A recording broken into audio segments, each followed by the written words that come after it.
Hey, this is the national treasure, Nick Aldis, and you're listening to the All Night Long Wrestling Podcast. Welcome to another edition of the All Night Long Wrestling Podcast. We are your host, he's the Stallion, I am the Enforcer, and this week it's a very special episode. We are giving our year-end awards for the year, for the dumpster fire that was 2020. And we would be remiss as we record this on December 29th as to not mention the passing of John Huber, a.k.a. Brody Lee, a.k.a. Luke Harper, at the incredibly young age of 41 years old. He passed away 2 days ago now, and the wrestling world has been devastated, to say the least. He is a young man that was really coming into the prime of his career, and he finally got the opportunity on the main stage that he deserved in AEW.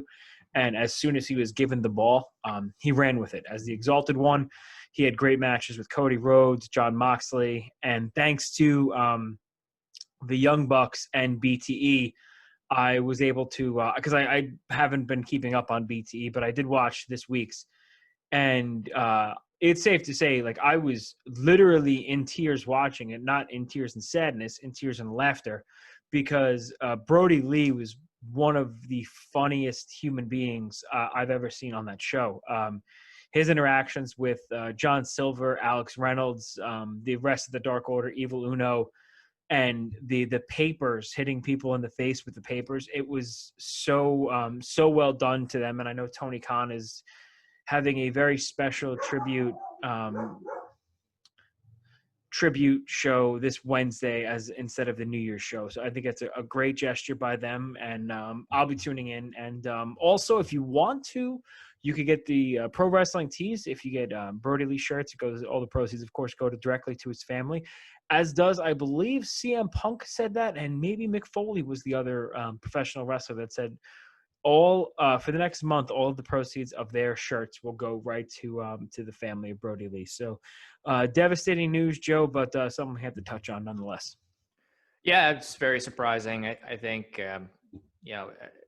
not really much, I guess, to add everything that you mentioned. There was a lot of folks, an outpouring of support and praise for Brody Lee and the person that he was. By everyone who knew him seems to say that he was a great man and a family man and all those important things in life. So, like you said earlier, I'm glad that he got an opportunity to have a run in AEW and become the TMT champion, and had a really good feud with Cody, and his part in the Dark Order really turned that group around, and all his past stuff that he did with WWE and the Wyatt family. So these things are, any passing is unfortunate in the wrestling business. I think sometimes, at least the ones that happen to performers that are still in their prime or working every week on television hit a little bit harder, just because when my family asked me about him because they had seen the news, and I said,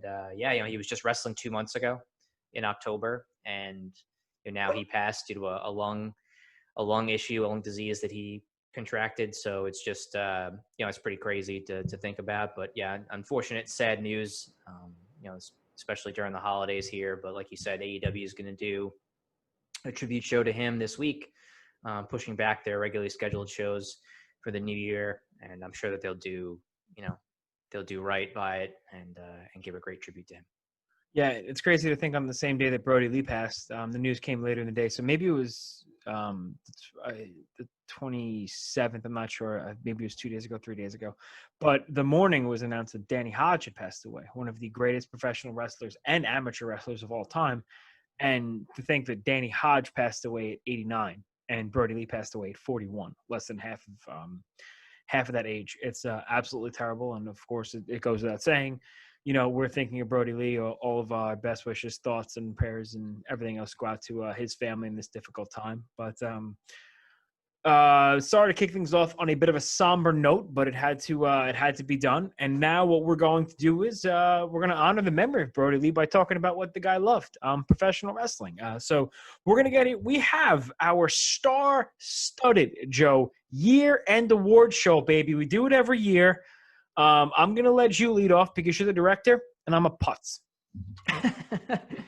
Well, yeah, I mean, so the 2020, of course, it was, as everyone has experienced, a very unique year, and that goes for the wrestling industry as well. Shit show, as some say. That's also one way of putting it. Tony Schiavone also once referred to WCW as a coffin on roller skates, which could also be what 2020 is. That's great. That is a great analogy. So we have traditionally 8 categories, and that's what we're going to do this year. It'll be female wrestler, breakout star, best tag team, biggest disappointment, best promotion, best card. I said breast. Did you catch that? I said breast. Yeah. That's not this kind of podcast. We're talking about something else before the show. Best card, best match, and then best male wrestler. So those will be the categories, and we'll start it off in that order. So why don't we kick it off with the female wrestler of the year? Mike, who do you have as your female wrestler of the year for 2020? Well, Joe, this is going to sound sexist, but to me, there were very few women that I saw as dominant all year. Now, the thing is, too, and as we're talking about, we have to take into account what happened this year, right? Like, we have to take into account the fact that, fucking COVID happened, and there were not a lot of wrestling matches. So it's a tough situation. But to me, and some wrestlers taking time off, like, I was trying to think of the female wrestler of the year, and I thought a lot about Dr. Britt Baker, but she wasn't in the ring a lot. I thought Charlotte Flair, she was out of the ring for a year. There were some people that floundered. To me, there was one woman that stood out above the rest the entire year, and that was NXT's Io Shirai. She has been champion for the better part of the year. She defeated Rhea Ripley and Charlotte Flair in a triple threat match to get the NXT title. I think she's been, and it's tough because, like, the volume of matches for everybody, for the most part, aren't there this year, right? Like, by comparison to last year. So you have to go on, like, the matches that they had and the impact they had. And when you look at women's wrestling in, let's just say in WWE and NXT, Io Shirai was pretty much the one constant all year. There was kind of like a revolving door on SmackDown and Raw, and no real woman was at the pinnacle of the peak for most of the year, except Bayley. But there's that. But for me, I went with Io Shirai as my women's wrestler of the year. Yeah, I think, like you said, I think as we go through all these categories, those things that you mentioned will factor in for sure. Some of the the down periods where there was inactivity for a lot of promotions, like Ring of Honor was down for a lot of the year. New Japan was out for a good chunk of the year. NXT UK was on hiatus for a while. So a lot of that stuff does factor in, so that limits some of the choices that we would have, I think, in a normal year. But I also had Io Shirai. It's the second year in a row for me that I've had her as the female wrestler of the year. She won the title, as you said, on June 7th from Charlotte Flair and Rhea Ripley. So she's had it for about half the year. And, in that time, or even before that, she's had great matches with, not only those two, but Candice LeRae, Dakota Kai, Tegan Knox, as well as others. She has an upcoming feud with Toni Storm. She fought Rhea Ripley in a singles match. She's just been a very consistent performer, I think, for a long time now. And I'm glad that she was able to become the champion. And I think that she, like you said, Bayley and Sasha Banks are probably the other two folks that I would have I considered for this, but I just enjoyed Io Shirai's in-ring work better than anyone else this year. So I went with Io as well.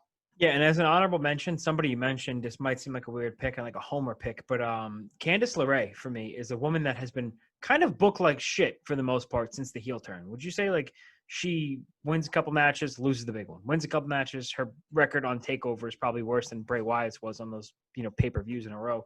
But I thought Candice LeRae had a phenomenal year and did everything that was asked of her in every single situation, and is now really coming into her own as a character on the Gargano way.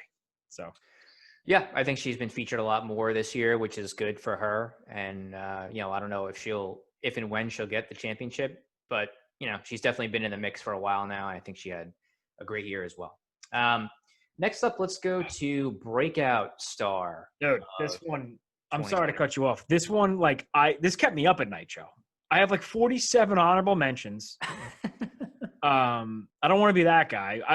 I chose the female wrestler of the year, so I'd like you to choose the Breakout Star of the year. So we'll go back and forth, so it doesn't look like we're just what's that word? What do they call that in the rap business? Biting off each other. Yeah. Okay, yeah, I'm not cool, so I don't know what the terms are for things. My Breakout Star of 2020 is Thunder Rosa. I went with Thunder Rosa in this category for a couple different reasons, but I think primarily because we knew of Thunder Rosa, and I think other people I'm sure did too that follow a lot of the independent promotions. She was in Lucha Underground as well.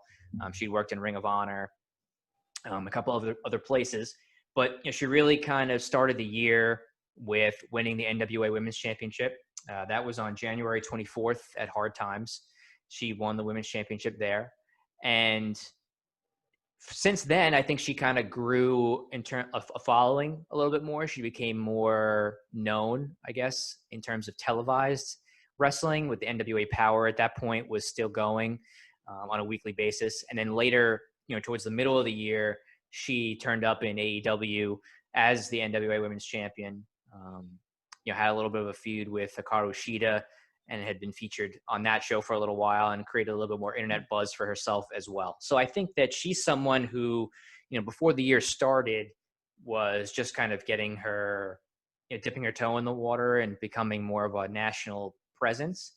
And over the course of the year, she had the title all the way up until the end of October for the NWA, and has been featured not only there, but also in AEW, and looks to have a lot of opportunities coming her way in 2021. So I went with Thunder Rosa. That's a great pick. That's a great pick for Thunder Rosa. This is going to be a little bit different. My Breakout Star of the year is 40 years old. My Breakout Star of the year is Eddie Kingston. Eddie Kingston, to me, I've sung the praises of Eddie Kingston for years. You and I have been talking about Eddie Kingston for 6, 7, 8 years now. We've seen him wrestle and evolve. To me, a breakout star doesn't necessarily, have to be somebody who's 19, 20 years old and just pops off on the scene. Eddie Kingston's been on the scene. One of the OGs with Homicide, right?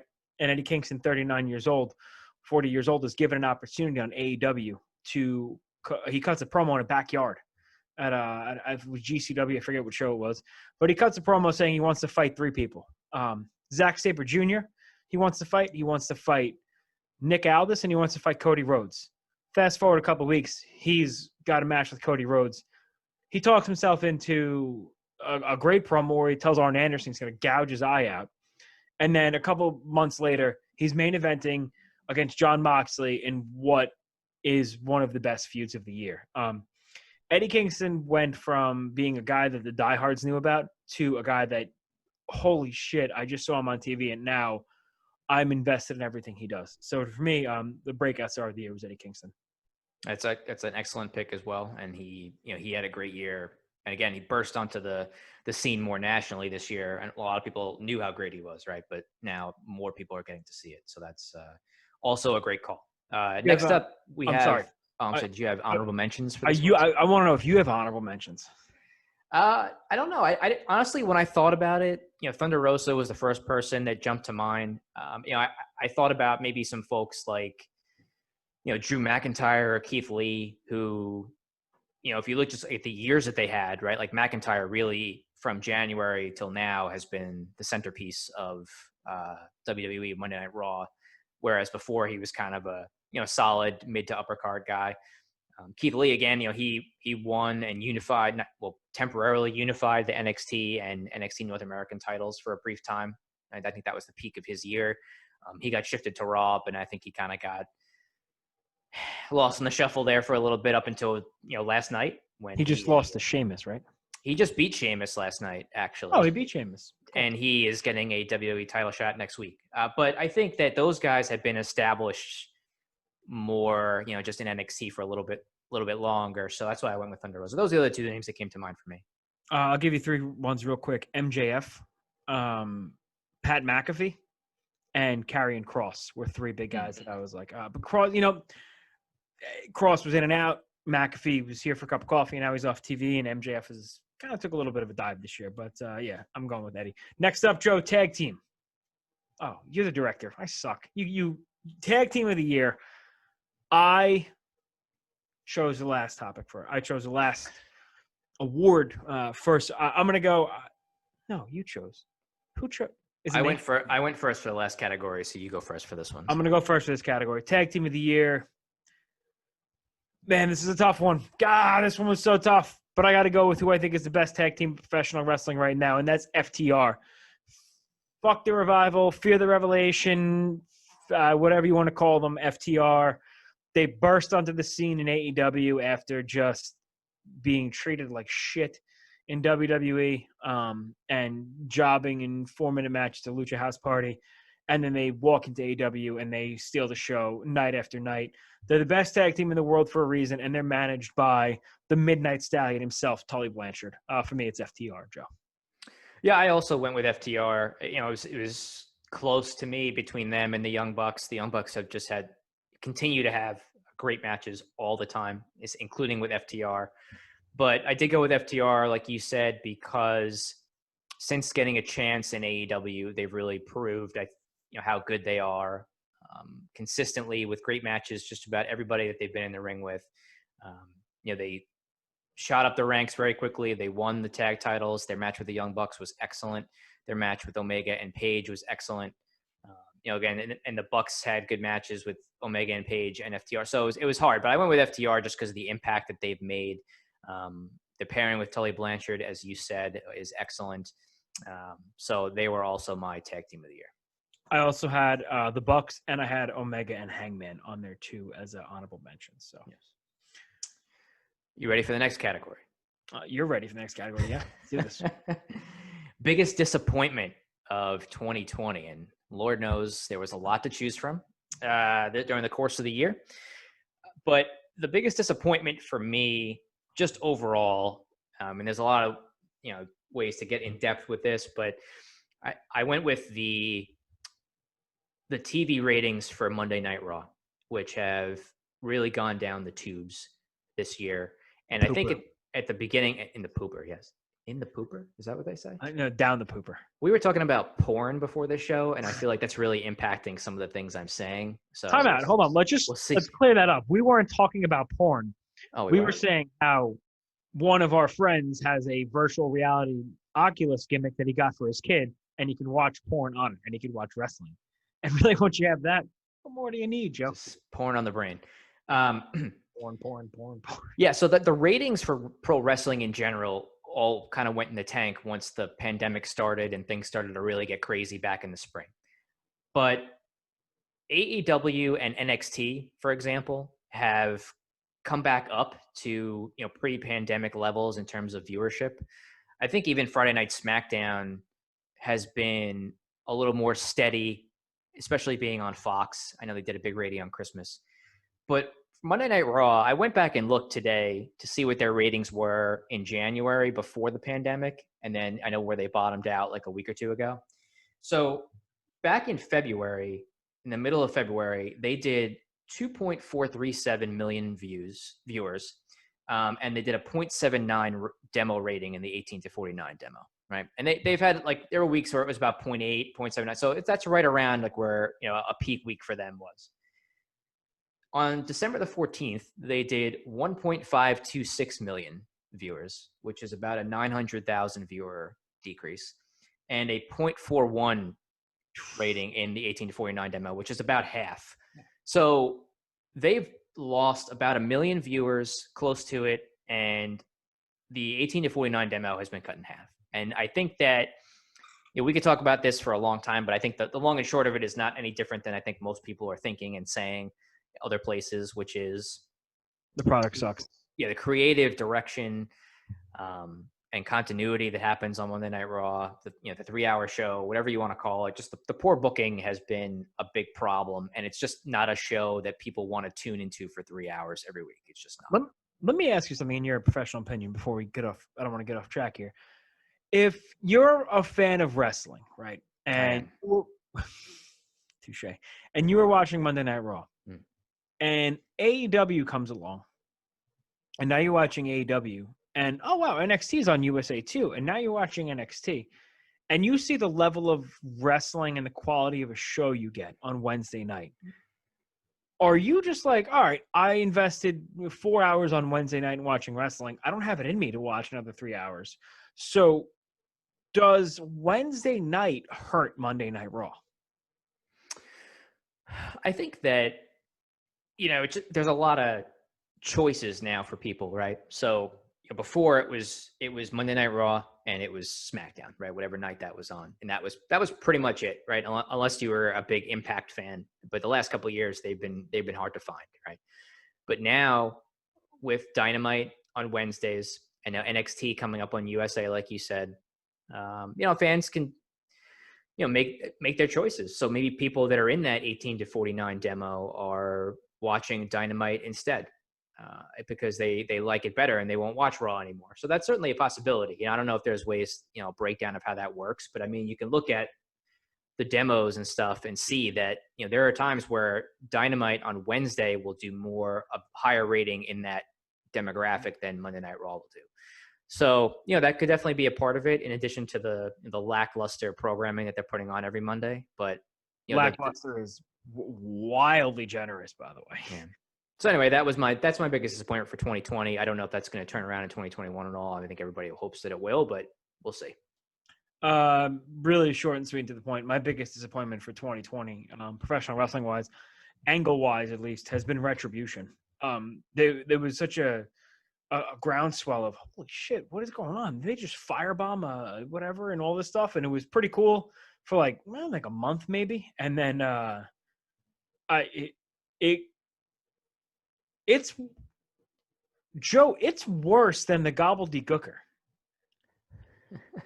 And I'm not just saying that to get a chuckle. Like, literally, it's one of the worst pieces of creative shit I've literally ever seen in my life.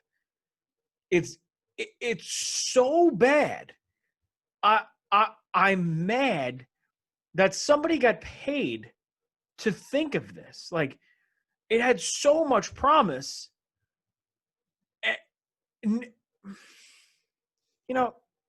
Retribution is my biggest. I don't want to get. You know what really got me mad? Like, when Retribution was like fighting Keith Lee and all this shit, and like when Keith Lee and all the baby faces would beat him down, they would never go for the mask. They would, that would never be a thing. We don't want to find out who Retribution is. You got fucking Mason, T-Bar. I just played last night about an hour of Mutant League Football, and the names in Mutant League Football are very similar to the names through the Retribution guys. So Retribution was one of the things that I think WWE could have used to pull the nose up in the ratings if it was done even – I'm not saying properly. I'm just saying remotely average, and they failed historically. So for me, it's Retribution. That's fair. Yeah, I think 1 week Mia Yim's mask fell off, and then they just proceeded to put it back on the next week. And nobody knew who the fuck Mia Yim was. Nobody had any idea. Holy shit! And you're gonna put on your network that Mia Yim and Keith Lee are dating, and it's reckoning, bro. Reckoning. The only thing that's getting wrecked is that's what she said. Continue. Next up is best promotion of 2020. How about you start us off on this one, Mikey? It's AEW. To be able to do what they've done in such a short amount of time, they've built an amazing roster. They put on consistently. Their worst show has been slightly above average to me in the year plus it's been on. The pay-per-views always deliver. The quality of the in-ring is very good, and if something doesn't work, they bail on it. They don't beat us over the head because it was their idea. AEW has been my favorite promotion this year. Yeah, I also went with AEW. In some ways, it's almost by default because WWE has, of course, had some major issues this year. AEW has outperformed NXT. And then when you look around the world at different promotions like New Japan, Impact, Progress is on hiatus still. Like there's a lot of places that are just have not been working because of the pandemic. And I think one of the reasons why AEW is the choice for me is because of how they've handled the pandemic and the situation better than any other promotion in terms of making sure that if they do have any fans, there's protocols and keeping things safe and et cetera, et cetera. So I went with AEW as well. Dude, it's crazy to think AEW had 4.5 months of shows with fans, and they've had 9 months of shows without fans. Isn't that? That's like, Yeah. and they like. I just watched one of the I forget what match it was, but it was an early AEW match during the pandemic, and it was like night and day compared to what they do now and how they were able to adapt for a young company. So I think that was a great job by them. All right. So next up, we have the card of the year. And I will start us off. Is that Hunter or Buster that wants me to see okay with me starting off? Chance gave the initial bark telling you it's okay, and Hunter was like, nope, not today, motherfucker. And man. He actually ran upstairs, looking back, barking downstairs. It was amazing. I don't blame him. That's upset. Well, hopefully he's okay with my choice for card of the year. Okay. For card of the year, I went with Wrestle Kingdom Night 1 this year, back in January. Is that yours as well? Did I? Yes. Okay. Yeah. Well, I'll just real quick. I won't go into. I would just list off some of the matches on that card and why I think it's great. They're not the full card, but on that card was Jon Moxley versus Lance Archer in a Texas death match. So good. United States Championship. Hiromu Takahashi versus Will Ospreay for the junior heavyweight title. Naito versus Jay White for the Intercontinental title, and then Okada versus Ibushi for the world title. Jay Whiteo. Jay Whiteo, yes. So in addition to that, it was the 2-night card of Wrestle Kingdom featured the last matches of Juice and Thunder Liger. He was on this card. There's other things on the card but I just wanted to list off what I thought the top matches were, and all those matches that I listed were good to great. So that was why that is my card of the year. And that was before the pandemic hit, so there was a full Tokyo Dome of fans in the building to really enhance the atmosphere. So that was my card of the year. Yeah, I'm just going to piggyback on everything you said. That was also my match card of the year. We get it. This fucking guy, man. Yeah, the top form. He wants to weigh in. Is he a night? Is he more? It's a night 2. Is it because the titles get unified? Is that what this is about? I can't really tell. Now it's everybody. So we should just lay out and let them bark, and we could record that. I got this. I hope everyone who's watching on video can see what's happening in the background right now. Well, unless there's anything else that you wanted to get into on that, or should we go on to the next category, buddy? Go on to the next category, he says. All right. The next category is match of the year. And as I can see, Mike is still screaming at the animals. I can go first on this one too, buddy, if you want. You let me know. Sounds like I'm going to go first. Okay. So, to me, match of the year 2020 is from NXT UK. It's Walter versus Ilya Dragunov from October 29th episode of NXT UK. NXT UK has not had a takeover pay-per-view in quite some time due to the pandemic. They were supposed to have one, and it got postponed a couple of times, and now I'm not really sure when they're having it. But the Walter versus Ilya Dragunov match that I watched was brutal. It had a great story leading into it, as Ilya Dragunov had pinned Walter, first person to pin Walter in NXT UK in a tag match a couple weeks prior. There was a lot of heat between them in the build-up. I really bought into Dragunov as a serious contender in the match, which I think was excellent. It was hard-hitting. It was brutal.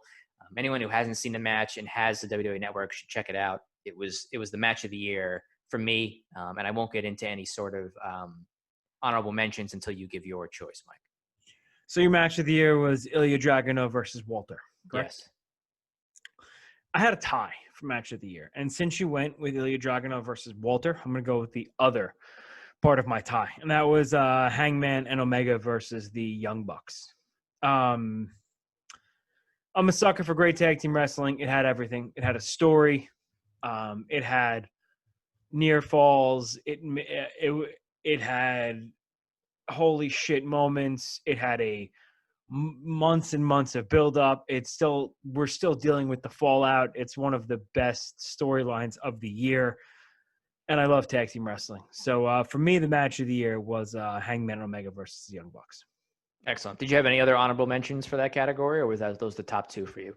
The only other one I had on there was Hiromu versus Will Ospreay from Wrestle Kingdom Night 1, which you and I watched, I think, together. Me, not sure. But we did watch together. I wasn't sure where. And I remember standing up and screaming a lot.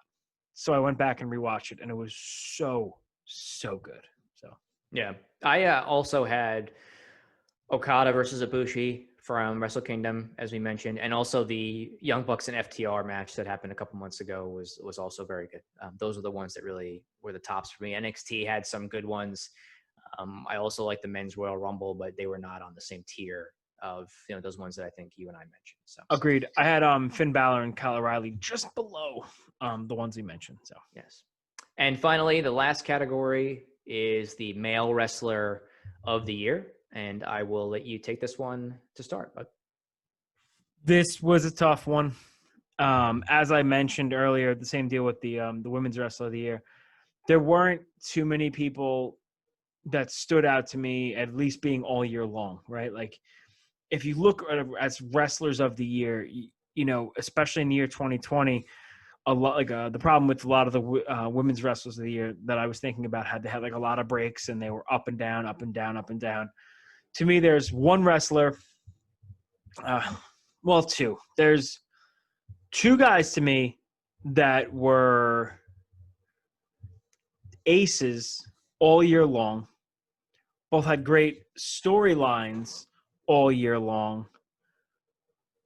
But I went with the guy that I think is a little bit better in the ring and showed his versatility this year. Versatility. There's another T in there. No, I'm sorry. I'm just getting excited. I'm on the edge of my seat here. I'm trying to guess who it is. Go ahead. I'm sorry. I'll lay out. Okay. I'm controlling my own narrative right now, and I'm telling you that my men's wrestler of the year is Kenny Omega of AEW. Kenny Omega started the year off. I just want to go over a couple of his matches this year. Tag team title 4-way, Adam Page, Kenny, that's when it started for me, and that was January of 2020. They won the tag team titles, and Kenny Omega, who is not known as a tag team wrestler, formed one of my favorite tag teams of the year with Hangman Adam Page when they won the titles on the boat, I believe, right? It was on the boat. It was on the Jericho Cruise, yes. Yeah, and he's also the AAA Mega Champion. Just some of the matches this year, Hangman and Kenny Omega defeated Jimmy Havoc, Kip Sabian, The Natural Nightmares, Best Friends, Private Party, Jurassic Express, The Dark Order, Jurassic Express again, FTR. The FTR beat them, of course. But for a guy that's been the best bout machine, going 45, 55 minutes by himself, to be able to mold himself into a tag team wrestler is amazing in itself. And then the AEW tournament eliminator where he ran through Sonny Kiss, which actually you said was your favorite Sonny Kiss match, right? Oh, it's also my favorite Kenny Omega match, but yes. And then he beat Pentagon and Adam Page in the finals. He's been booked so well. His match against Moxley was fantastic. And then he's now on this kind of career trajectory where everybody thought he was going to be when AEW first started. And now the dude's over there in Impact Wrestling cleaning up. He's the belt collector. I think that might be his new shirt, new nickname, new gimmick. But there's nobody better in the company in wrestling right now than Kenny Omega. I went with Jon Moxley for the year. I think he just had, it really started for him, I think, in 2019, when he joined AEW, was starting to work in New Japan in the G1. But at the beginning of the year, we mentioned he had the match with Lance Archer in Japan, and then came over back to the United States in AEW. He beat Chris Jericho. He beat Brody Lee. He beat Eddie Kingston. He finally lost the title to Omega. He beat MJF in a match on pay-per-view. Those are the pay-per-view matches. And he also beat guys like Lance Archer and Brian Cage and stuff like that on TV. So to me, all of his matches were very good, if not better than that. I mean, I know his style sometimes is not for everybody. It's a little bit more of a brawling style. Sometimes he gets hardcore. But you know what? Steve Austin, when he was in his heyday in the WWF in the Attitude Era, was working the same type of way, right? But to your point, even when Moxley doesn't get hardcore and he has a wrestling match, he's a great wrestler. Yeah, and the storylines building up to those matches always seem to have something. He used to always have something behind it, right? Like the match with Kingston, they had history. I remember when he fought Brian Cage. I think Cage had like a shoulder or an arm issue, and he was going to work on that, right? MJF, there was a storyline building up to that. So everything that he had seemed to he was very invested in it. He was a top level draw in terms of TV ratings, and I guess when there was attendance, he's just a big name, and he performed very well. And to me, looking at it, overall package between promos, matches, and just drawing power, star power, he was the guy this year for me. Adam Cole had another great year, I think, in NXT, but I had him last year, so I think this year Moxley just stood out to me this year. I mean, again, you can make cases for other guys. Drew McIntyre had a great year. The match quality for him, not his fault, I think. Right. It's just the stuff. Yeah. So some of it wasn't just it was kind of out of his control, but he had a great year as well. But I went with Jon Moxley. I think he just really stood out to me in 2020 through everything that went on as the best guy. Yeah, I had Jon Moxley was the other guy I was really torn on, but I looked at to me, Kenny Omega had more on his resume this year. His match quality was great, but he was also doing he had a lot more matches.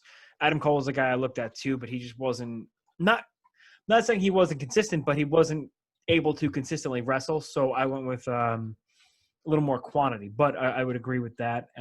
Everything you said about Jon Moxley, it's definitely been his best year yet, and he'll be around in AEW for quite a long time. So that's it, man. That wraps up the 2020 in a nutshell. Well, good riddance to 2020. 2020 kind of ruled for me. I mean, I don't want to be that guy, but like, it wasn't. Oh shit! I'm sorry, Hunter. I don't know if you heard that. He's right next to me. He said, "Dad, do you remember that you had COVID?" That's what he said. Yeah, and look how I turned out. Everything's fine. Everything's cool. But yeah, 2020 is in the books, man. It's we're recording this on December 29th. He's eating something weird. It's not edible. Whatever it is, that's fine. We have, what is that? New Year's Evil, I believe, is the NXT show coming up, right? Yeah, I don't even know, dude. Yeah, I think New Year's Evil is NXT show. What's the AEW one? Is it New Year's Bash or something like that? Yes, New Year's Bash. Okay. It sounds very New Japan. Yes. And speaking of New Japan, the Wrestle Kingdom is next week. Feel that segue? Did you feel that? Got you right in there. We will be doing a Wrestle Kingdom prediction show at some point once you and I put the pen to paper on this. And breaking news, we will have a guest on the All Night Long Wrestling podcast tomorrow. Joe, did you know that? I did not know that, but you know what? I'm just the background guy. You know what I mean? I'm only on the, at the bottom of the boat, the barnacle that's attached. That's really where I stand. So you just let me know where you need me and when, and I will, I'll be there. That's it.